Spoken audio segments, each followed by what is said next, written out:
horn cracked through the cold night air, before Alira Vance even saw the riders. She was already running, bare feet tearing against frozen ground, her breath coming out in short white clouds. Behind her, the forest of Ravenswood territory blurred into black shapes, and she did not know if the ones chasing her belonged to the pack that had hurt her, or to strangers who might hurt her more. She had crossed the border 3 days ago. 3 days without food, without rest, without anyone to trust. Her ribs ached with every breath. Her wrists were raw and swollen, where rope had cut into her skin for longer than she wanted to remember. She kept moving, because stopping meant being found, and being found meant going back to Damon Ashcroft. The horn sounded again, closer this time, and Alira's legs gave out beneath a fallen tree. She hit the ground hard, the impact jolting through her already bruised body, and for one terrifying second, she could not move at all. Around her, the woods went silent, except for the pounding of hooves. 5 riders emerged from the tree line, their eyes glowing faint gold in the dark. Wolves shifted halfway between man and beast, a mark of pack warriors on official patrol. Alira pressed herself against the fallen tree, trying to disappear into the shadows, but it was useless. A tall warrior with sharp eyes and a scarred jaw dismounted first.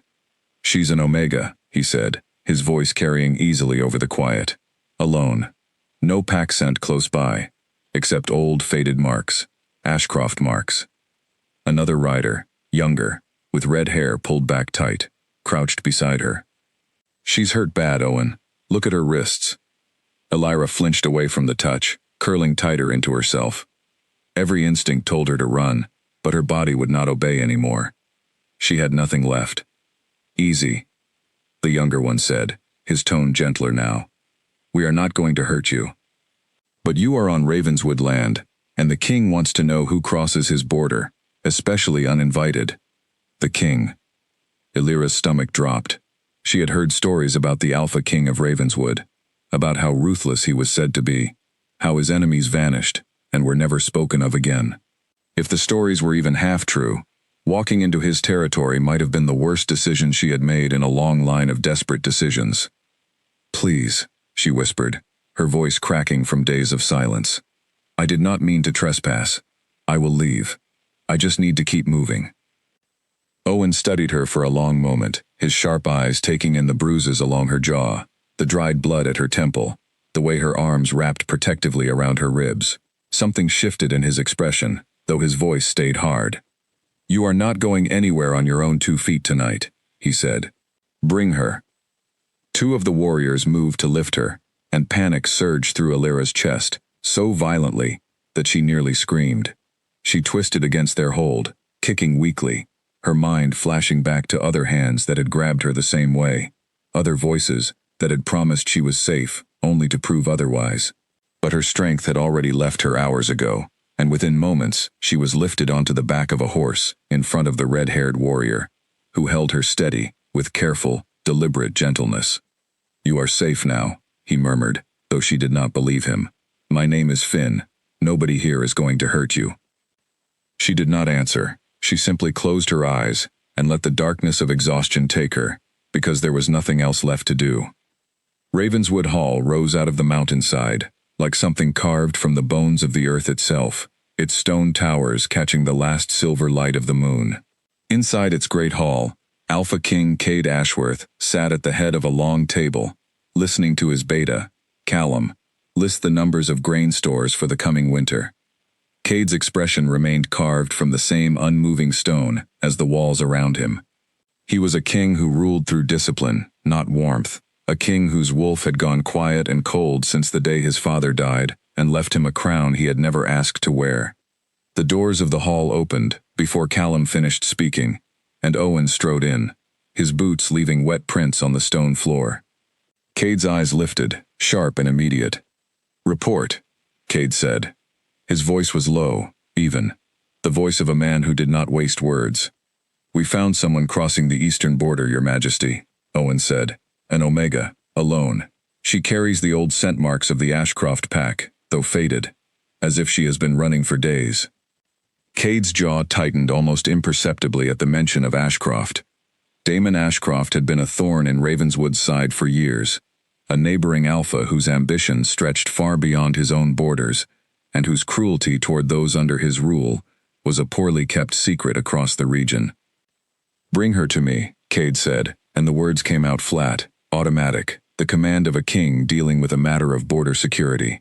He expected an intruder to interrogate, a possible spy sent to test his defenses, perhaps even someone sent deliberately to provoke a conflict he had spent years trying to avoid. He was not prepared for what walked through his doors 10 minutes later. Finn carried her in, since she could not walk on her own. And the moment the light of the hall's great hearth fell across her face, something in Cade's chest went utterly still. Her skin, where it was not covered in dirt and dried blood, was pale as frost. Deep bruises bloomed along her jaw and collarbone in shades of purple and sickly yellow, marks that told a story of pain, inflicted over days, not hours. Her wrists were wrapped in makeshift cloth that did nothing to hide the raw wounds beneath. Her eyes, when they fluttered half open, held the hollow, haunted look of someone who had stopped expecting kindness from the world. Cade rose from his chair without meaning to. Every instinct in him, buried under years of iron control, roared to life at once. "Who did this?" he said, and though his voice remained low, the temperature in the room seemed to drop several degrees. Callum, standing near the table, felt the pressure of his king's restrained fury, pressing against the air itself. "Kyr, we do not know the full story yet, Your Majesty," Owen said carefully. "She has not spoken much. She is exhausted and afraid." Cade crossed the hall in a few long strides, and for the first time in longer than he could remember, he was not thinking like a king calculating threats and strategies. He was thinking like a man looking at someone who had clearly been failed by everyone meant to protect her. "Take her to the healer immediately," he said. "Now. And someone fetch Nora. Tell her I want Alira." He paused, realizing he did not even know her name, then corrected himself. "Tell her I want this woman cared for before anything else happens in this hall tonight." Finn nodded and moved quickly, careful not to jostle her too much. As he carried her past Cade, Alira's eyes opened fully for just a moment, meeting the Alpha King's gaze directly. There was no fear of him in that look, strangely enough. There was only a bone-deep weariness, as if she had simply run out of the capacity to be afraid of one more powerful man, in a world that seemed to be made entirely of powerful men who hurt her. Cade held that gaze until she was carried from the room, and something inside him, something he thought had died along with his father, stirred awake for the very first time in years. The healer's chambers smelled of dried herbs and warm firelight. Nora, a woman with silver-streaked hair and steady hands, worked quickly and quietly, cleaning wounds and murmuring soft words of reassurance that Alira barely registered through the haze of exhaustion. Cade stood near the doorway, arms crossed, refusing to leave despite Nora's pointed looks in his direction. "Your Majesty," Nora finally said, not looking up from her work. "This is not a war council. You standing there like a guard dog is not helping her rest." "I am not leaving," Cade said simply. Nora sighed, but did not argue further.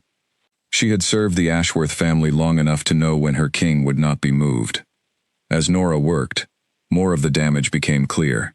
Bruised ribs, though thankfully not broken. Cuts along her back that had been left to heal poorly, without proper care. Signs of malnutrition, as though she had not been given enough food for weeks, perhaps longer. Cade watched all of it in silence, his hands curling into fists at his sides, his wolf pacing restlessly beneath his skin, demanding action, demanding answers, demanding justice for wounds inflicted on a stranger he had known for less than an hour. "She is stable," Nora finally said, drawing a warm blanket over Alira's now bandaged form. "She needs rest, food, and time. Nothing more tonight." Cade nodded, though he did not move from his position by the door. Nora studied him for a long moment, an odd expression crossing her weathered features. "You have not looked at anyone like that since your father passed," she said quietly. "Not once in 5 years." Cade did not answer. He simply watched the rise and fall of Alira's breathing, steady now, no longer ragged with pain and fear, and told himself it was only his sense of duty as a king responsible for the safety of his territory. He told himself this was simply what any alpha would do upon finding someone in such a condition within his lands. He did not entirely believe it, even as he thought it. Alira woke slowly, disoriented by warmth she had not felt in what seemed like forever. For a moment, panic gripped her chest, the old instinct to assess danger before anything else. But as her eyes adjusted to the soft firelight of the unfamiliar room, she realized she was not bound. She was not in a cold cell. She was lying in a real bed, wrapped in blankets that smelled faintly of lavender, her wounds cleaned and bandaged with careful hands. She sat up slowly, wincing at the ache in her ribs, and found a tray of food set on a small table beside the bed. Bread, broth, dried fruit. Her stomach twisted painfully at the sight of it, hunger warring with suspicion. Food had been used against her before, offered only to be taken away, or worse, given as a means of control. The door opened quietly, and Alira's whole body tensed, ready to flinch, ready to defend herself despite having no strength left to do so. But it was only a young woman, with dark curling hair and kind eyes who entered, carrying a fresh set of clothing. "Oh, you are awake," the woman said, her voice warm and unhurried. "My name is Clara. I help around the healer's chambers. How are you feeling?" Alira did not answer immediately. Trust did not come easily, not anymore, not after everything. "You do not have to talk if you do not want to," Clara continued gently, setting the clothing down on a nearby chair. "Nora said you might not feel like speaking for a while. That is all right. Eat something when you are ready. Nobody here is going to force you to do anything." The words settled strangely in Alira's chest, foreign and almost impossible to believe. Nobody here is going to force you to do anything. She wanted desperately to believe it, and that desperation frightened her almost as much as her captors once had. "Where am I?" Alira finally asked, her voice hoarse from disuse. "Ravenswood Hall," Clara said. "You are safe here. This is the territory of Alpha King Cade Ashworth." Alira's breath caught. The Alpha King. She remembered now. Fragments returning through the haze of exhaustion. Dark eyes meeting hers across a great hall. A voice asking who did this, in a tone that promised violence toward whoever the answer might be. She remembered thinking, in that brief moment before unconsciousness claimed her again, that his anger had not been directed at her. "Why would he help me?" Alira whispered, almost to herself. "He does not know me." Clara's expression softened with something like understanding. "I do not know the full answer to that, but I do know our king ordered every healer available to tend to you the moment you arrived, and he has checked on your condition 3 times since you were brought here, even though he has a war council waiting for his attention. That is not something I have seen him do before, not for anyone." Alira said nothing, but something inside her, some small and long-buried part that had not yet been crushed entirely, allowed itself to wonder if perhaps this place might be different. Word of the stranger's arrival spread through Ravenswood Hall by morning, carried on whispers between servants and warriors alike. And Omega, found bruised and starving near the border, marked by scent as having come from Ashcroft territory. Speculation ran wild. Some believed she was a spy sent to gather information on Ravenswood's defenses. Others believed she was a runaway bride, fleeing an arranged mating she had refused. A few, the more perceptive among the pack, simply noted the unusual attention their king was paying to a stranger he had known for less than a day, and wondered quietly what it might mean. Rosalind, a distant cousin of the Ashworth line, and a woman who had long harbored ambitions of becoming Luna herself, heard the rumors over her morning meal, and felt a cold, calculating suspicion take root. She had spent years positioning herself carefully within pack politics, cultivating alliances, waiting for the day Cade might finally choose a mate from among the noble families of Ravenswood.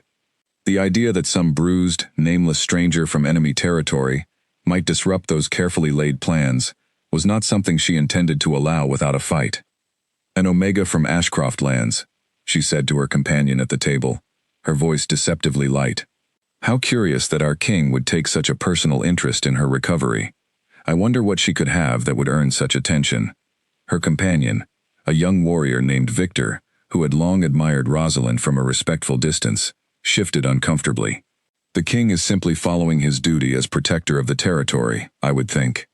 "Perhaps," Rosalind said, though her tone suggested she believed nothing of the sort. "Or perhaps there is more to this story than any of us yet understand." She rose from the table, smoothing her gown with deliberate care, already turning over possibilities in her mind.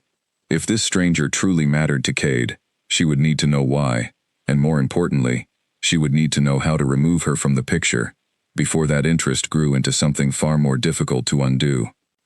By mid-afternoon, Cade found himself standing outside the healer's chambers once more, telling himself he was simply checking on the security concerns her presence represented, though even his own wolf seemed unconvinced by the excuse. Nora met him at the door, arms crossed, an amused, knowing look on her face that he chose to ignore entirely. "She is eating," Nora said. "Barely, but she is eating. She spoke a few words to Clara this morning. Her name is Alira." Alira. Cade turned the name over silently, and something about it settled into him with unexpected weight. "Has she said anything about what happened to her?" he asked. "No," Nora said, her expression growing serious. "And I would not push her. Whatever she has survived, it will take more than a day of safety to undo the damage." "Patience, Your Majesty. That is what she needs from all of us right now." Cade nodded slowly, though the warrior in him, the king in him, wanted answers immediately, wanted to know exactly who had marked her body with such cruelty, so that he might deliver justice with his own hands. But beneath that fury, something quieter and far less familiar was beginning to take shape, a protectiveness that had nothing to do with territory or politics, and everything to do with the haunted look in a stranger's eyes the moment they had met his own. He did not yet understand what it meant. He only knew that for the first time since his father's death, Cade Ashworth felt something other than the cold, steady weight of duty settling over his chest, and he was not entirely certain he wanted it to stop. 3 days passed before Alira spoke more than a handful of words to anyone besides Clara. She stayed mostly silent, watching everyone who entered her room with careful, guarded eyes, cataloging exits, studying faces for the flicker of cruelty she had learned to recognize instantly in her old life. But no cruelty came, only warm broth, clean bandages, and the quiet, patient presence of people who did not demand anything from her in return. On the 4th morning, Alira managed to stand on her own for the first time since arriving at Ravenswood Hall. Her legs trembled beneath her, weak from days of poor nutrition, but she gripped the edge of the bed frame and forced herself upright, driven by a stubborn refusal to remain helpless any longer than necessary. She had spent too long being powerless. Even a small act of standing on her own felt like reclaiming something that had been stolen from her. Clara found her like that, swaying slightly but determined, and instead of scolding her back into bed, simply offered a steadying arm. "There you are," Clara said with a bright smile. "I was wondering when your stubbornness would show up." Nora said, "You have the look of someone who does not like being told what to do." A ghost of something almost like a smile flickered across Alira's face, the first in longer than she could remember.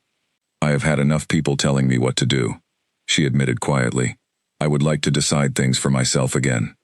"Well," Clara said, helping her toward the window, "you can decide to sit here and watch the courtyard for a while, if you would like. The view is rather nice."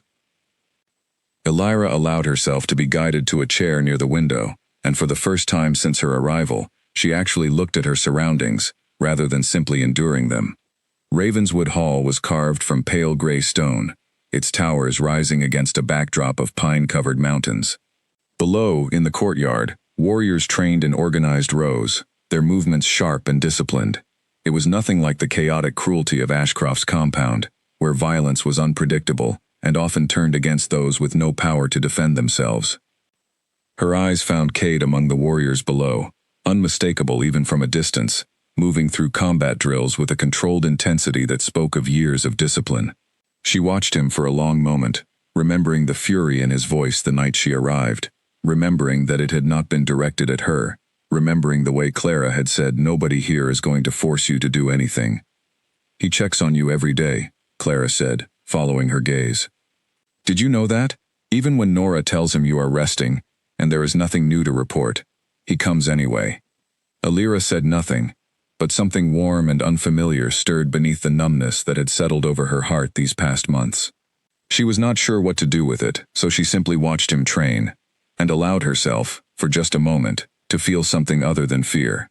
That evening, Cade made his usual visit to the healer's chambers, though this time he found Alira sitting upright in a chair near the fire, rather than lying in bed. She looked up as he entered, and though wariness still lingered in her expression, it was softer now than it had been days before. "Your Majesty," she said quietly, her voice steadier than he had heard it before. "Elira," he replied, and something about hearing her name spoken aloud by him seemed to catch her off guard. "You know my name. Nora told me," he admitted. "I hope that is all right." She nodded slowly, studying him with an intensity that made him feel, oddly, as though he were the one being assessed, rather than the reverse. "Everyone keeps telling me I am safe here," she said. "I am trying to understand why a king would care so much about a stranger who crossed his border uninvited." Cade considered the question carefully before answering. He was not a man given to easy words, and he found himself wanting to give her an honest answer rather than a diplomatic one. "Because whoever hurt you did not deserve to succeed," he said finally. "And because this is my territory, and I will not have anyone within it treated as you were treated, whether they are pack or stranger." Something in her posture eased slightly at his words, though her guard did not fully drop. "Not everyone would think that way," she said. "Where I came from, strength was used to take, not to protect."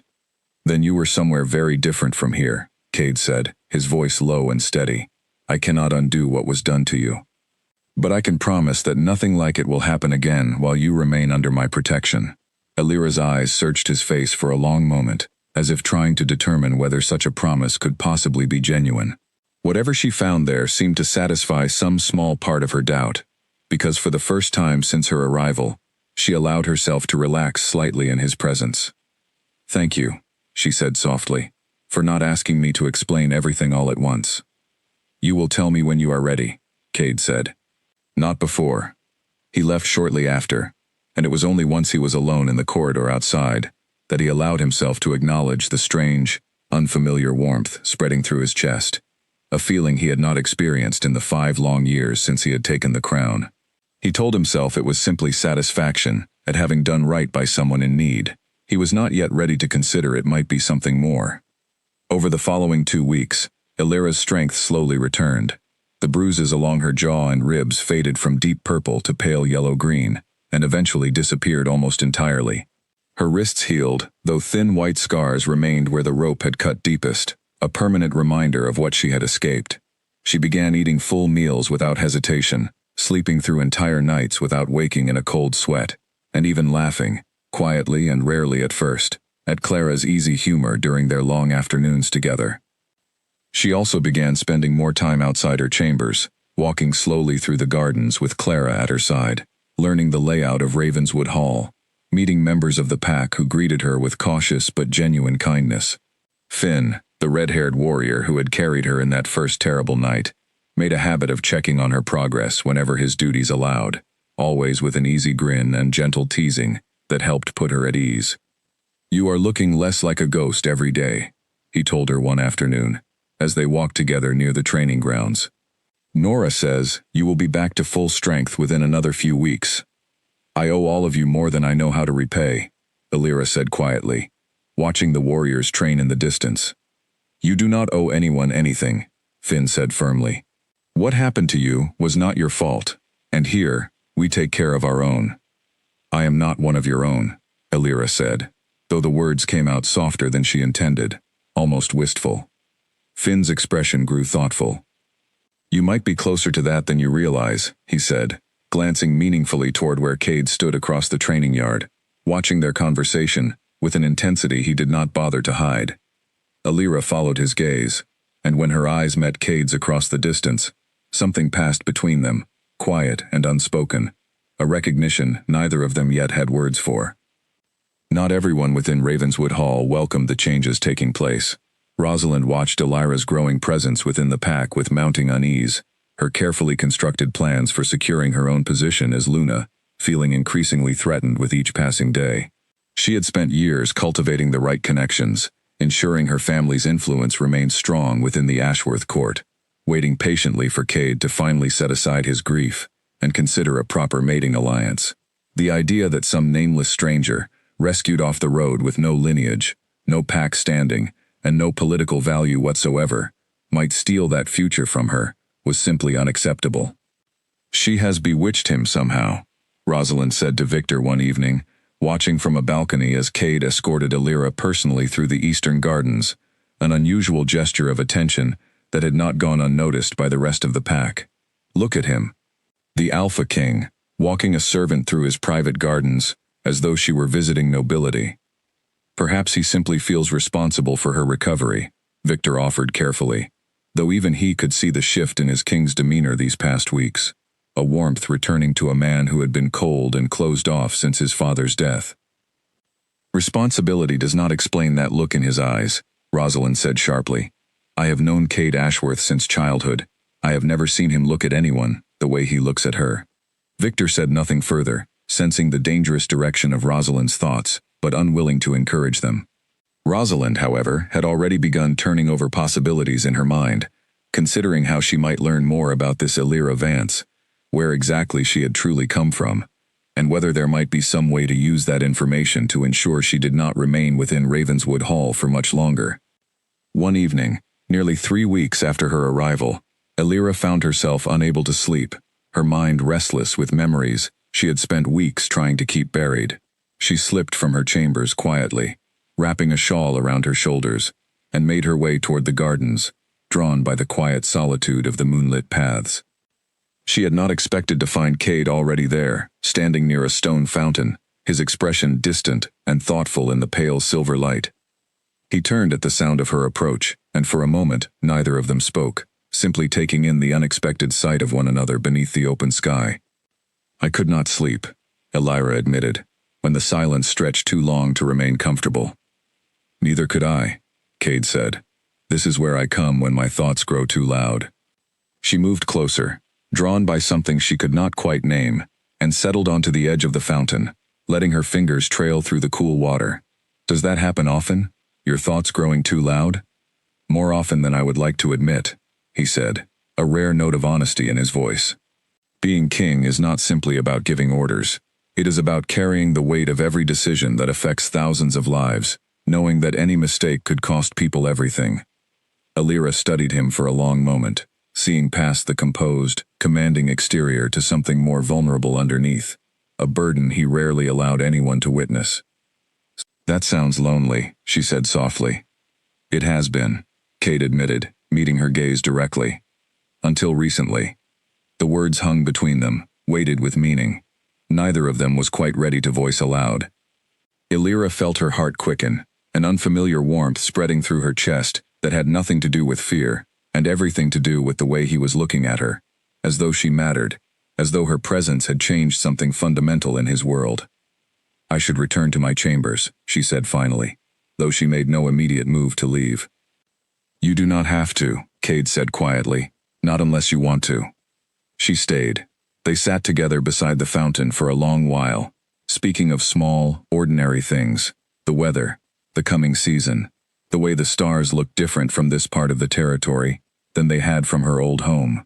It was the first truly peaceful conversation Illyra had shared with anyone in longer than she could remember, and when she finally returned to her chambers that night, she found herself smiling softly to herself, a small, fragile hope beginning to take root where only fear had lived before.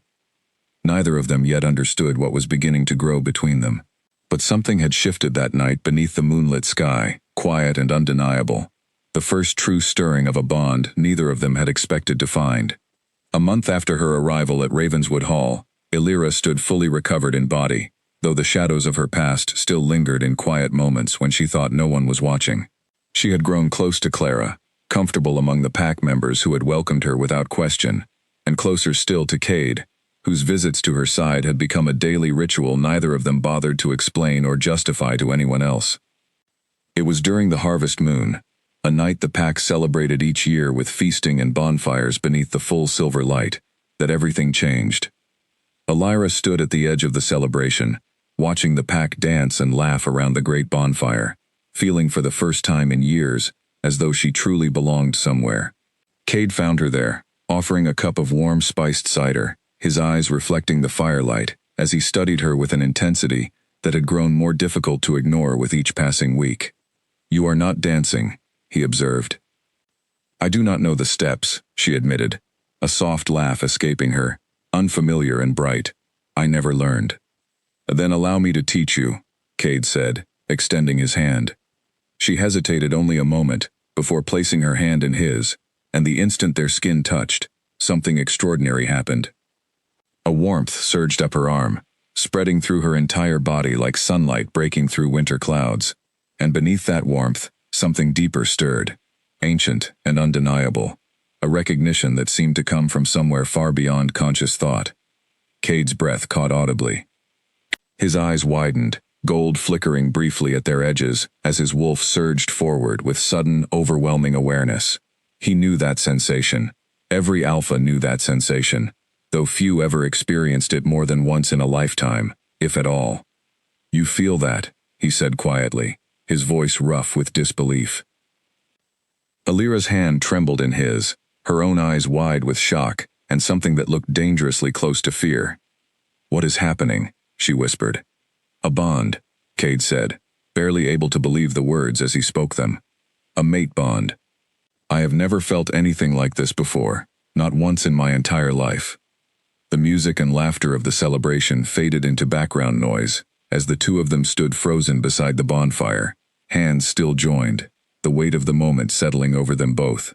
For Cade, it was a revelation almost too extraordinary to process, a gift he had never expected to receive after years of believing his position as king had cost him any chance at genuine connection. For Alira, it was something far more complicated, a swirling mixture of wonder and dread that threatened to overwhelm the fragile peace she had only just begun to build. She pulled her hand back sharply, stepping away from him, her chest rising and falling with quick, panicked breaths. "I cannot," she said, backing further away. "I am sorry. I cannot do this." Before Cade could respond, she turned and fled the celebration, disappearing into the darkness beyond the firelight, leaving him standing alone, with the overwhelming weight of a bond he had not sought, and now could not ignore. Alira did not stop running, until she reached the quiet solitude of the garden fountain, the same place where she and Cade had shared their first true conversation weeks before. She sank onto the stone edge, wrapping her arms around herself, her mind spinning with fear she had not expected to feel again after weeks of steadily rebuilding trust. A bond, the word alone sent ice through her veins. In her old life, bonds had never meant safety or partnership. They had meant ownership, control, a claim staked over another person's body and future, without regard for their own wishes. Damon Ashcroft had spoken of bonds the same way he spoke of territory and resources, as things to be seized and held, rather than earned and cherished. The idea that fate had now tied her to another powerful alpha, however different Cade seemed from everything she had known before, terrified her in ways she struggled to fully articulate even to herself. She heard footsteps approaching and tensed instinctively, though when she looked up, it was only Cade, moving slowly and deliberately, giving her every opportunity to tell him to stay away, if that was what she wished. "May I sit?" he asked quietly, keeping a respectful distance. She nodded, though her body remained tense, ready to flee again if necessary. Cade lowered himself onto the fountain's edge, careful to leave space between them, and for a long while neither of them spoke. Finally, it was Cade who broke the silence, his voice gentle in a way she had rarely heard from him before. "I know what a bond has meant in your experience," he said carefully. "I can only imagine what that word brings up for you, after everything you survived. But I need you to understand something, and I need you to believe it, even if it takes time." Alira looked up at him, waiting, her eyes wary but no longer entirely closed off. "I will never force this bond upon you," Cade continued. "Not the claiming, not anything that comes with it. If you never wish to acknowledge it, if you wish to leave Ravenswood entirely, and live free of any expectation tied to what happened tonight, I will make that possible for you. This bond exists whether either of us chose it or not, but what we do with it, that choice belongs entirely to you." Tears welled unexpectedly in Alira's eyes, the weight of his words settling into places she had thought too damaged to feel hope again. "Why would you say that?" she whispered. "You are a king. You could claim what fate has given you and no one would question it." "Because a claim taken without genuine willingness is not a bond worth having," Cade said firmly. "I have seen enough of what happens when power is used to take rather than earn trust. I refuse to become another person who hurts you in the name of what I believe I am owed." Alira studied him for a long moment, searching his face for any hint of deception, any flicker of the calculated cruelty she had learned to recognize so well. She found none, only quiet sincerity, and beneath that, something achingly vulnerable, a man who had discovered something precious and was terrified of losing it before it had even truly begun. "I am afraid," she admitted softly, the confession costing her more than he could know. "I understand," Cade said. "Take whatever time you need. I will be here, whenever you are ready, if you are ever ready at all. And if you are never ready, I will accept that too." Slowly, tentatively, Alira reached out and placed her hand back into his, testing the warmth of the bond once more, no longer with fear, but with cautious, fragile curiosity. Cade's fingers closed gently around hers, and this time, neither of them pulled away. In the days that followed, something quietly shifted between them.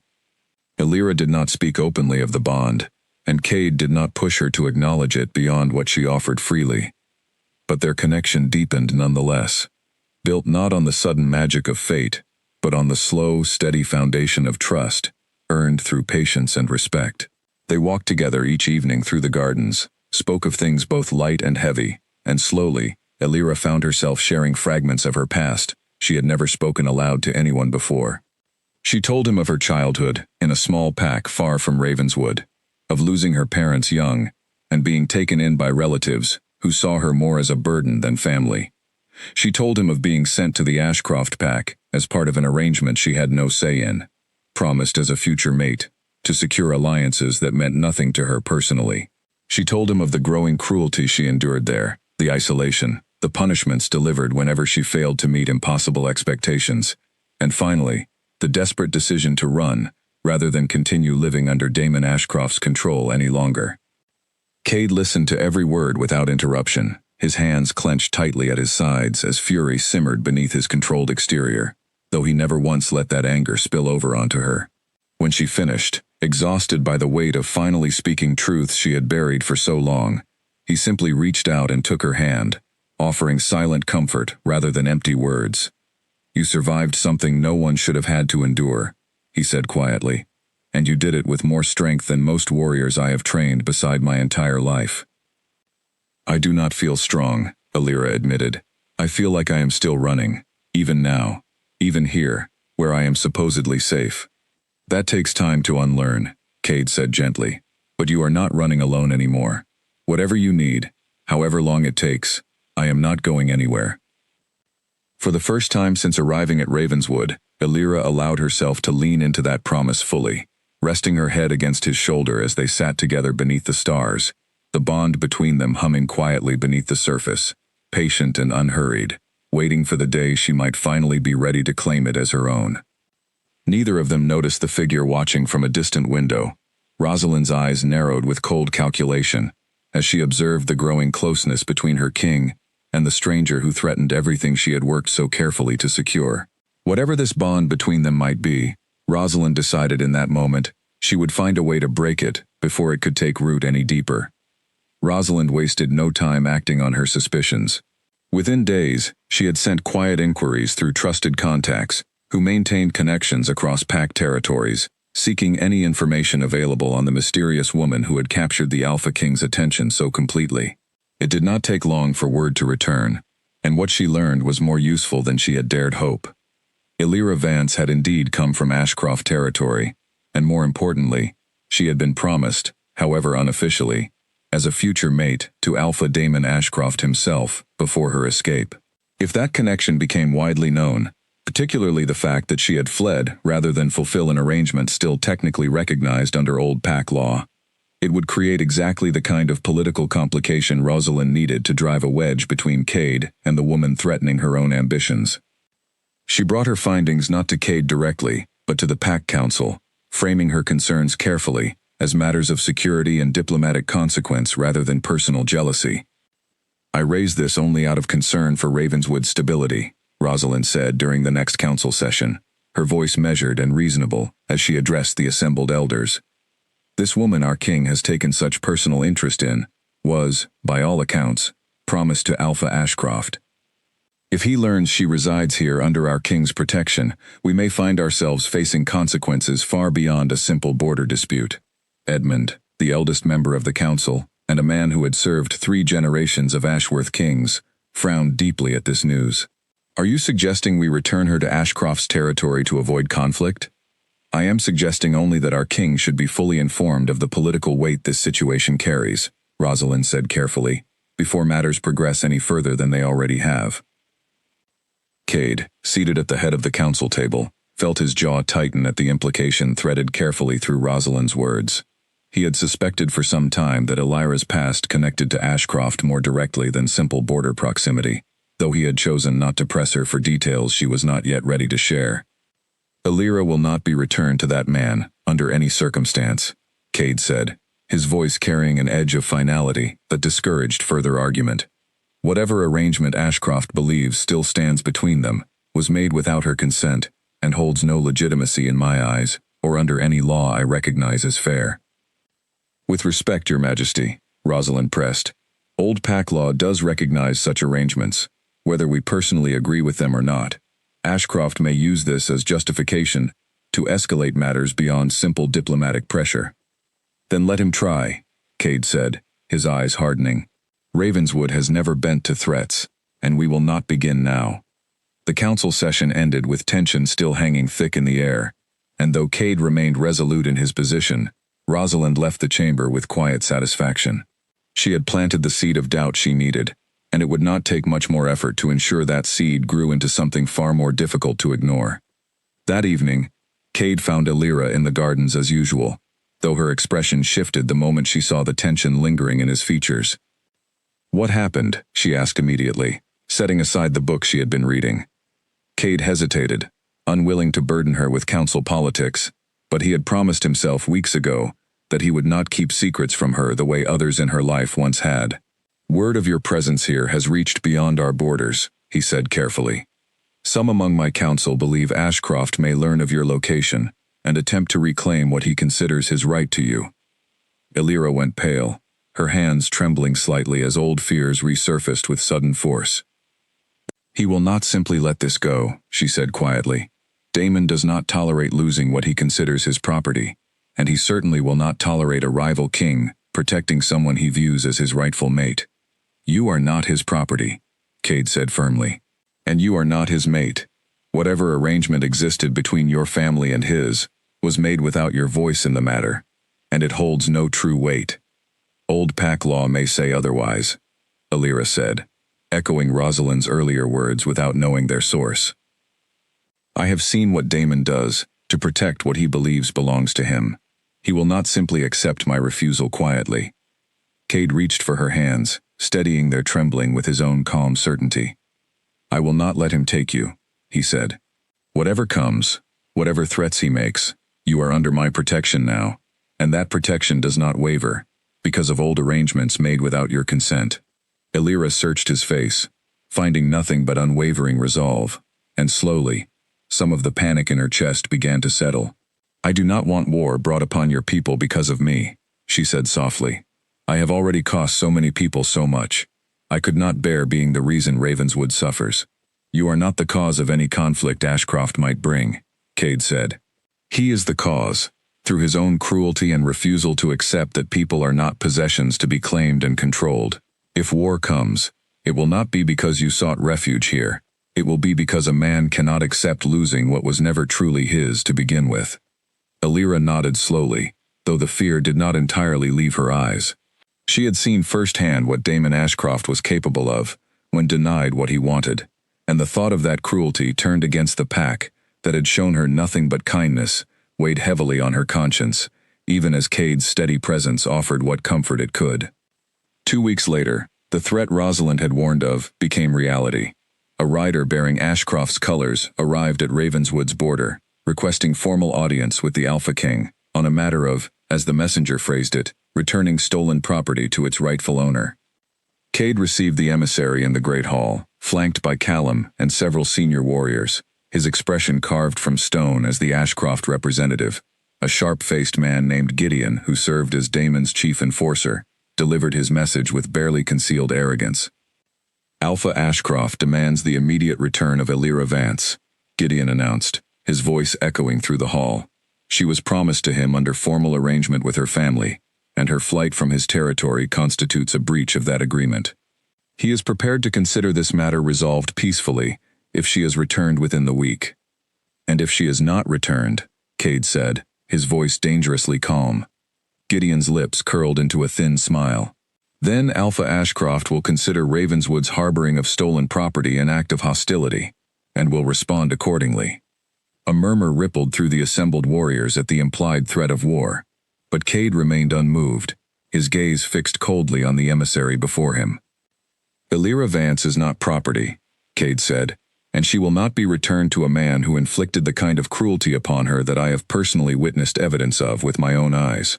You may tell your Alpha that any arrangement he believes existed died the moment he chose violence over the responsibility of protecting someone under his care.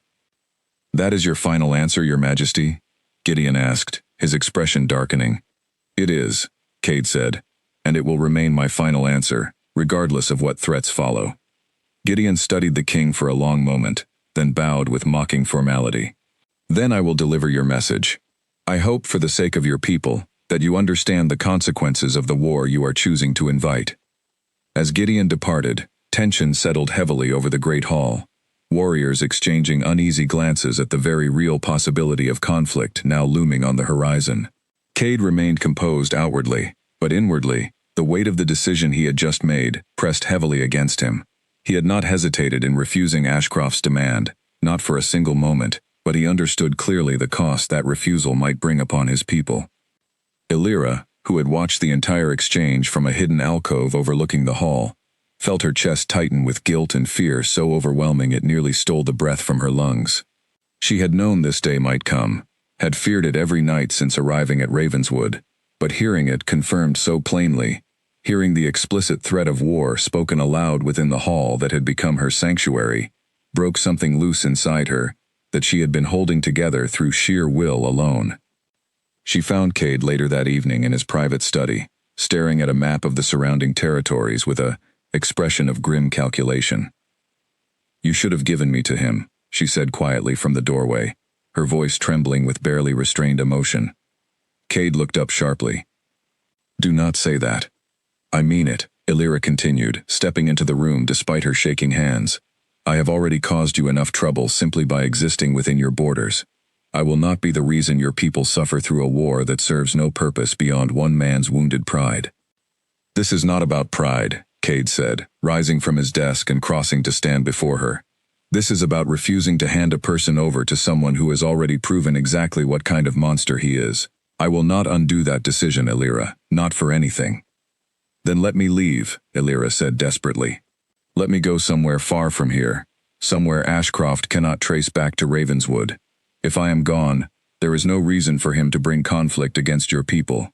And if he finds you anyway, Cade said, his voice rough with barely controlled emotion, alone, unprotected, with no one standing between you and his cruelty, I will not allow that to happen. I would rather face a war I know how to fight than lose you to a fate I could have prevented. The word lose hung heavily in the air between them, revealing more than either of them had yet spoken aloud about the depth of what had grown between them these past weeks. Illyra's eyes filled with tears, overwhelmed by fear for his people, and something far more personal, a terror at the thought of losing him, of losing the fragile safety and belonging she had only just begun to believe might truly be hers. I am afraid, she admitted, the words breaking from her chest. Not just for myself, for you. For everyone here who has shown me kindness, I never expected to find anywhere. Cade reached for her, pulling her gently into his arms, and she did not resist, allowing herself the comfort of his steady presence, even as uncertainty loomed heavy over both their futures. Whatever comes, he murmured against her hair, we will face it together. That, I promise you without hesitation. Neither of them yet knew how soon that promise would be tested, nor how deep the betrayal already forming within their own walls truly ran. In the weeks following Gideon's visit, Ravenswood Hall shifted into a state of quiet preparation. Warriors trained longer hours, scouts patrolled the borders with heightened vigilance, and Callum worked closely with Cade to secure alliances with neighboring packs sympathetic to Ravenswood's position. Illyra watched all of it unfold with a growing sense of guilt she could not shake, no matter how many times Cade reassured her that the coming conflict was not her burden to carry alone.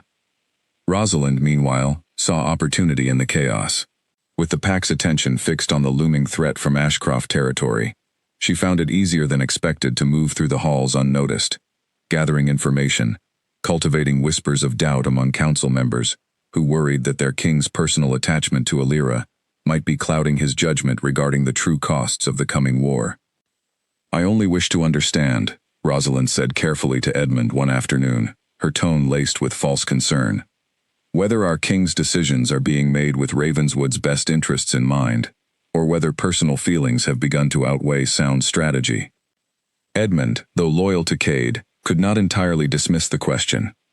"The king has never led us astray before," he said slowly, "but I confess, even I have wondered whether there was a path toward peaceful resolution that has been overlooked in favor of more emotional considerations." Rosalind allowed herself a small, satisfied smile once Edmund had walked away, another seed of doubt successfully planted. She was not yet certain exactly how she intended to use the growing unease within the council, but she understood the value of division, and she intended to exploit it fully before matters progressed any further. It was Victor, torn between loyalty to Rosalind and a growing unease about the direction her scheming had taken, who finally brought the situation to Alira's attention. He found her alone in the gardens one quiet afternoon, his expression troubled as he approached. "I need to tell you something," Victor said, glancing around to ensure they were not overheard. "Rosalind has been spreading information about your past, specifically your connection to Ashcroft, in ways meant to turn the council against the king's decision to protect you. I do not know exactly what she intends to do with that influence, but I do not believe her motives are honorable." Alira felt a cold chill settle over her despite the warm afternoon sun. "Why are you telling me this?" "Because whatever disagreements I may have had with the king's choices," Victor said carefully, "I do not believe deception and manipulation serve Ravenswood's best interests. You deserve to know the danger is not only coming from outside our borders." Alira thanked him quietly, though her mind raced with the implications of what she had just learned. If Rosalind's scheming succeeded in turning the council against Cade's protection of her, it could weaken Ravenswood's unified stance, right when they needed strength most, precisely when Ashcroft's forces might be watching for exactly that kind of internal division to exploit. She found Cade later that evening, and relayed everything Victor had told her, watching his expression darken with quiet fury as he listened. "Rosalind has always resented that I never chose her as a potential mate," Cade said grimly. "I did not realize her ambition ran deep enough to risk Ravenswood's stability over it." "What will you do?" Alira asked. "I will speak with her directly," Cade said, "and I will make it clear that further attempts to undermine unity within this pack, especially during a time when we need to stand together most, will not be tolerated regardless of family connection." The confrontation between Cade and Rosalind took place the following morning, behind closed doors in his private study, though word of the tense exchange spread quickly through the hall regardless. Rosalind emerged from the meeting with her composure intact, but her expression cold, and though she made no further overt moves against Alira in the days that followed, the damage of her earlier scheming had already begun to take root in subtle ways throughout the council. 3 days later, disaster struck from an unexpected direction. Under cover of night, a small group of Ashcroft warriors, moving with careful stealth, breached the eastern edge of Ravenswood's territory, exploiting a gap in patrol coverage that had opened during the reorganization of border security, following the increased tension. Their target was clear from the moment they were discovered. They had come for Alira. Finn, who had taken to personally overseeing patrols near Alira's chambers each night since the threat from Ashcroft became known, was the first to sense something amiss, the faint, unfamiliar scent of intruders carried on the night wind. He sounded the alarm immediately, rousing the hall's warriors into swift, coordinated response. Alira woke to the sound of shouting and the sudden crash of her chamber door being forced open, and for one horrifying moment, she was certain her worst fears had finally come to pass. But it was Cade who burst through the doorway, not an enemy, his expression fierce with protective urgency as he crossed the room in 2 swift strides.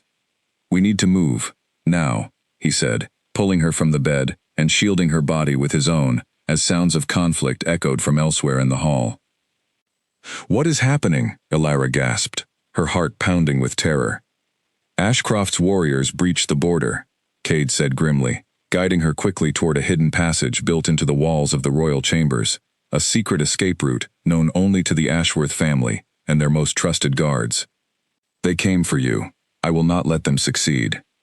Elira's blood ran cold at the confirmation of her deepest fear, but she forced herself to move quickly, trusting Cade's steady guidance as he led her through the darkened passage toward a more secure section of the hall.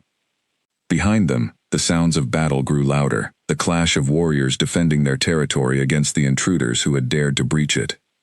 The fighting lasted less than an hour, Ravenswood's superior numbers and home territory advantage proving decisive against the small group of infiltrators Ashcroft had sent.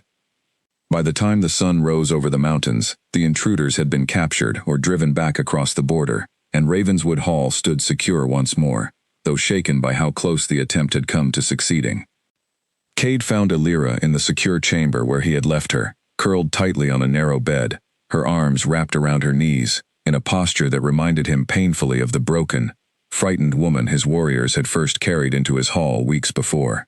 He crossed the room immediately, kneeling before her, relief washing over him at the sight of her unharmed. "It is over," he said softly. "You are safe. They did not reach you." Elira looked up at him, tears streaming down her face, though this time they carried something beyond simple fear. "They almost succeeded," she whispered. "Because of me. Because I brought this danger to your doorstep." "You did not bring this danger," Cade said firmly, pulling her into his arms. "Ashcroft brought this danger, through his own refusal to accept that you belong to no one but yourself. This is not your fault, Elira. It never was." She clung to him, her body trembling with the aftermath of terror, and for a long while, neither of them spoke, simply holding on to each other in the quiet aftermath of the night's chaos. Finally, Elira pulled back slightly, meeting his gaze with an expression of fierce, unexpected resolve. "I cannot keep hiding while others fight and bleed to protect me," she said. "I need to be stronger than this. I need to find a way to end this threat, not simply wait for it to find me again." "You are already stronger than you realize," Cade said gently. "Surviving what you survived, choosing to trust again after everything that was taken from you. That is a kind of strength most people never have to find within themselves." But Elira's mind had already begun turning toward a decision she had not yet spoken aloud, a plan forming in the quiet desperation of the night's events, one that would test everything they had built together, in ways neither of them could yet anticipate. In the days following the failed infiltration, Ravenswood Hall buzzed with a renewed sense of urgency. Cade doubled the border patrols, called in favors from allied pacts, and spent long hours in council sessions planning for the possibility that Damon Ashcroft might escalate further, perhaps even moving toward open conflict rather than another attempt at covert capture. Through it all, Elira remained quiet, watching, listening, her mind working through a plan she had not yet shared with anyone, not even Cade. She understood, with painful clarity, that as long as she remained within Ravenswood's walls, Damon would continue finding ways to threaten the pack that had shown her nothing but kindness. Warriors had nearly died defending her the other night. More would likely be injured, or worse, if the conflict escalated into full-scale war. The thought of that blood being spilled on her behalf, of Cade himself potentially facing the kind of danger Damon Ashcroft's cruelty was capable of inflicting, filled her with a desperation that overshadowed even her fear of returning to her former captor. She began quietly gathering what she would need: a cloak to disguise her features, a small amount of coin, taken carefully from her own earnings helping in the healer's chambers these past weeks, enough to sustain her during the journey.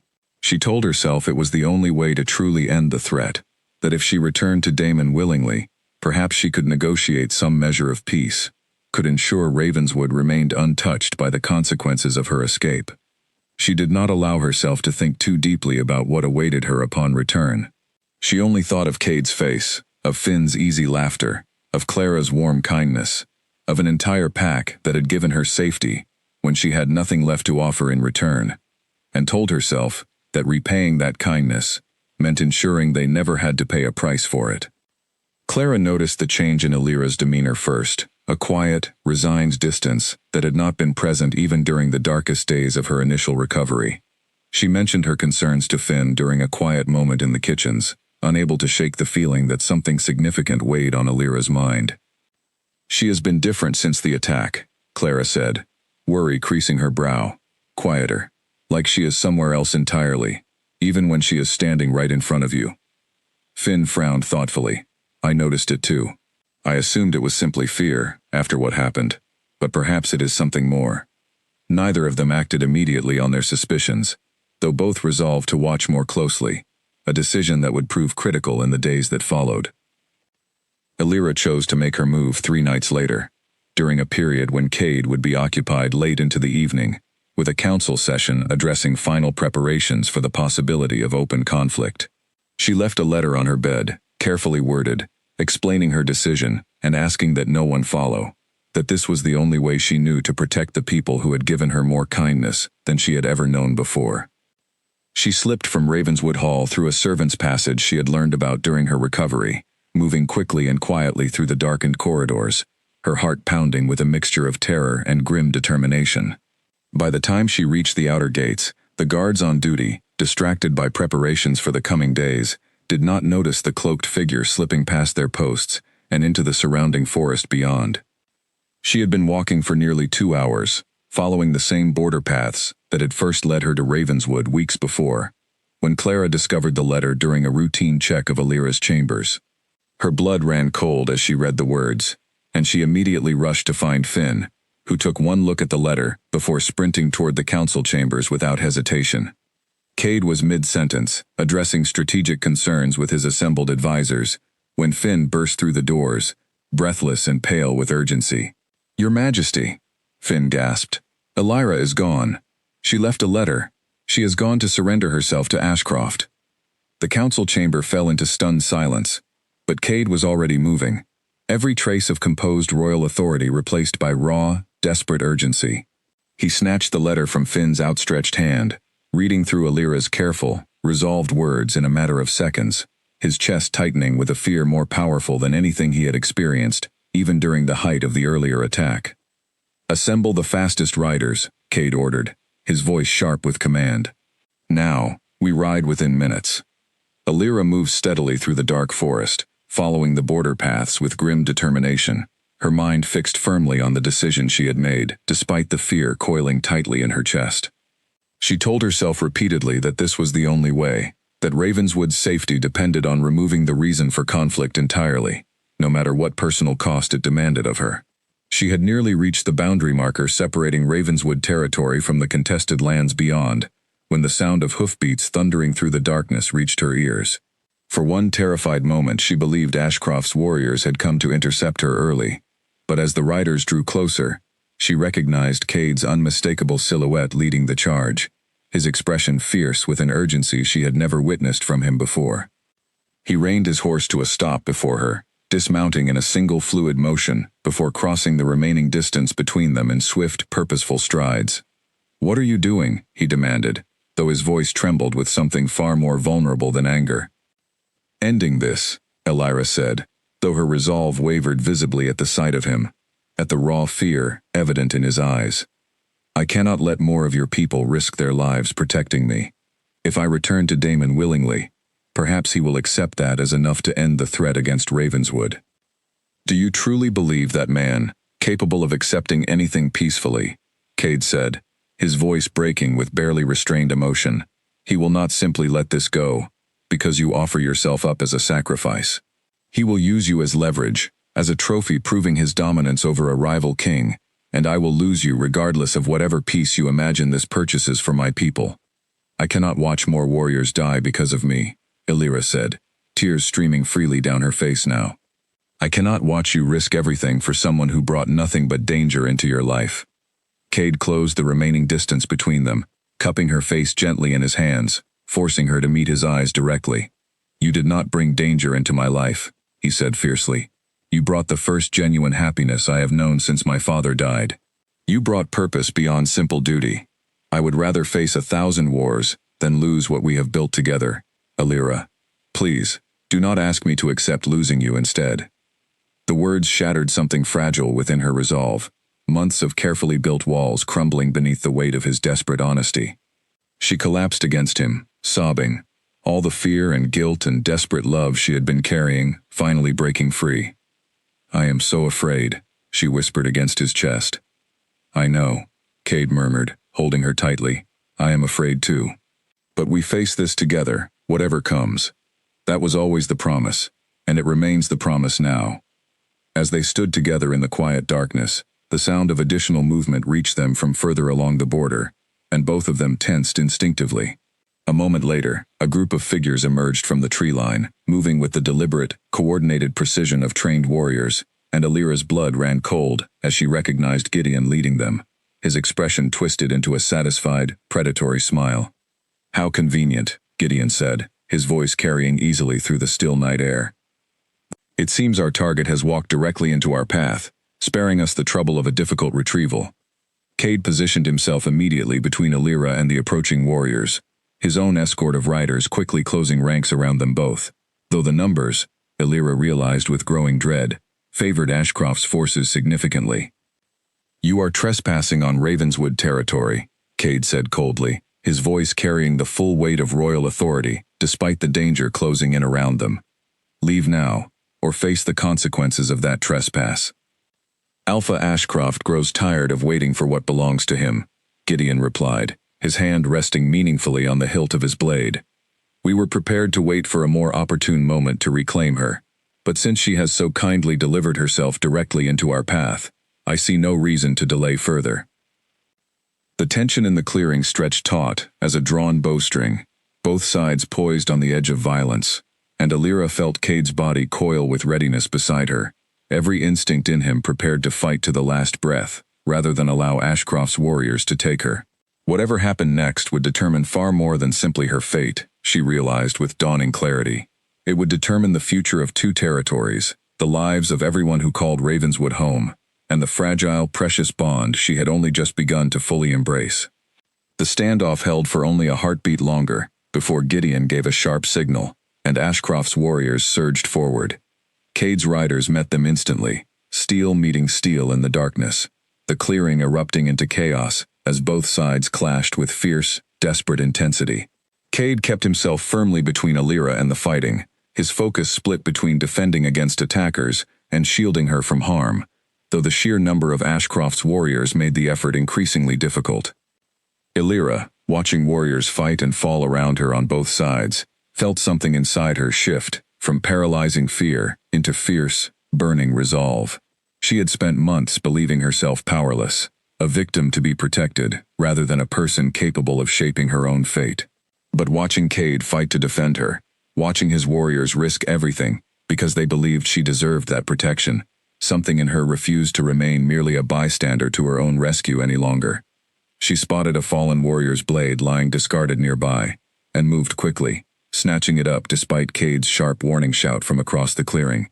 She was not a trained fighter, but desperation and months of pent-up fear gave her a fierce, unexpected strength as she turned to defend herself against an Ashcroft warrior who lunged toward her, believing her an easy target. She moved on instinct alone, deflecting the blow with more luck than skill, but it was enough to buy precious seconds, enough time for Finn to intervene and drive the attacker back before real harm could come to her. "Stay behind me," Finn shouted urgently, positioning himself protectively at her side. But Alira, blade still gripped tightly in her trembling hands, shook her head with fierce determination. "I have hidden and run for long enough," she said. "I will not simply stand by while others bleed for me again." Across the clearing, Cade found himself facing Gideon directly, the enforcer's blade meeting his own, in a series of swift, brutal exchanges. Gideon fought with the practiced efficiency of a man who had spent years serving Damon Ashcroft's cruelty, but Cade fought with something far more powerful driving his every movement, a fierce, protective determination that gave him strength beyond simple training and discipline. "You should have handed her over quietly," Gideon snarled, pressing his attack with renewed aggression. "Now Ravenswood will pay the price for your foolish sentiment." "Ravenswood pays no price for refusing to hand over an innocent woman to a man who abused her trust," Cade replied, his voice hard with controlled fury, as he deflected another strike and countered with practiced precision. "Whatever price comes tonight, it will be Ashcroft's cruelty that pays it, not mine." The battle raged on, but gradually, Ravenswood's warriors began gaining the upper hand, their familiarity with the surrounding terrain, and their fierce loyalty to their king, and to Alira, proving decisive against Ashcroft's smaller invading force. One by one, the enemy warriors fell back or surrendered, until finally, only Gideon remained standing against Cade, both men breathing heavily, blade still raised in wary readiness. "This ends now," Cade said, closing the final distance between them with controlled, deliberate purpose. Gideon lunged one final time. A desperate, reckless strike born of understanding his defeat had become inevitable, but Cade anticipated the movement, sidestepping smoothly and disarming him with practiced efficiency, sending Gideon's blade clattering uselessly to the ground. "Yield," Cade commanded, his own blade held steady at Gideon's throat.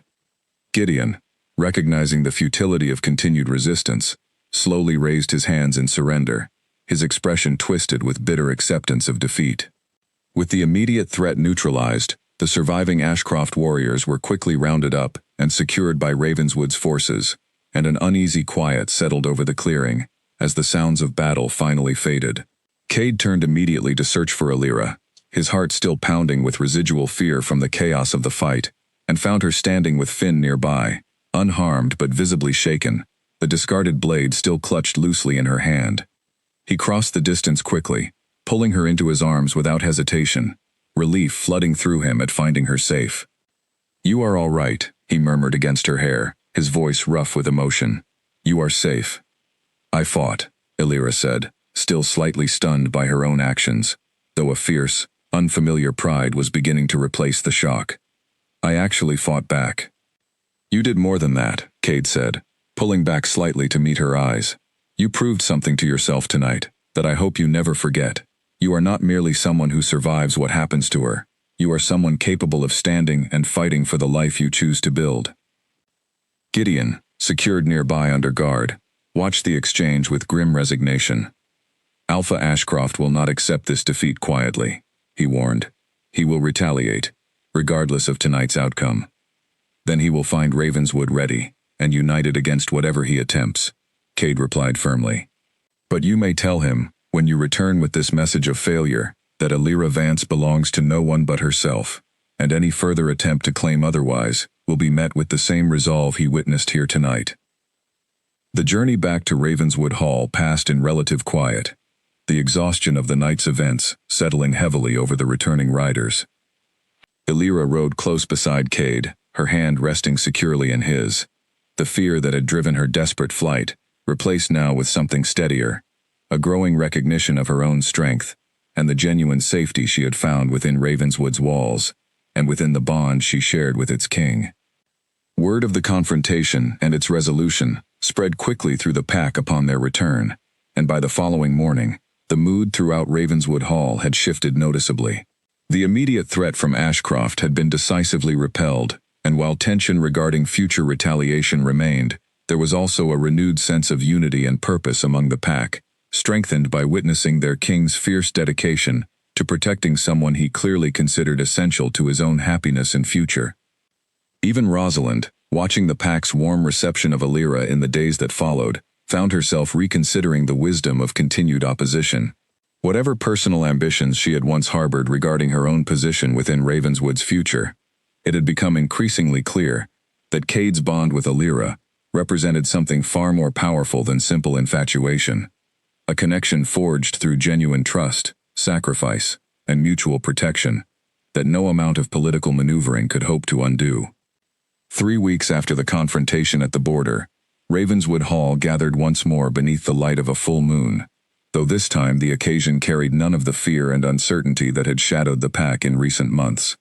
Instead, warmth and celebration filled the great hall as Cade Ashworth prepared to formally claim Alira Vance as his mate and future Luna, a ceremony witnessed by the entire assembled pack in recognition of the bond that had grown between them despite every obstacle placed in its path. Alira stood at the center of the hall, dressed in flowing robes that caught the firelight in soft, warm colors, her expression radiant with a happiness that would have seemed impossible to imagine during those first terrible days of her arrival, bruised and broken, and certain the world held nothing but cruelty for someone like her. Now, surrounded by a pack that had shown her nothing but kindness, standing beside a king who had proven time and again that his protection came without conditions or expectations, she felt, for the first time in longer than she could remember, entirely and completely safe. Cade took her hands in his before the assembled pack, his eyes holding hers with quiet, unwavering devotion. "Alira Vance," he said, his voice carrying clearly through the silent hall. You came into my life bruised and broken by cruelty you never deserved. And yet even in that darkest moment, you carried within you a strength and resilience that changed everything I believed possible for my own future. I claim you not because fate decreed a bond between us, but because every day since your arrival, you have proven yourself worthy of a love built on respect, patience, and genuine partnership. I promise to protect you, to stand beside you through whatever challenges may come, and to cherish the extraordinary strength you carry within you for as long as we both shall live. Tears of joy streamed freely down Alira's face as she met his gaze, her own voice steady with certainty as she spoke her response. Kate Ashworth, you gave me safety when I believed such a thing no longer existed in this world.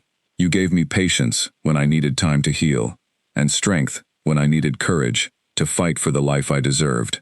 I claim this bond not out of fear or obligation, but because I have chosen, freely and completely, to build a future beside a man who taught me that love means protection without possession, and partnership without control.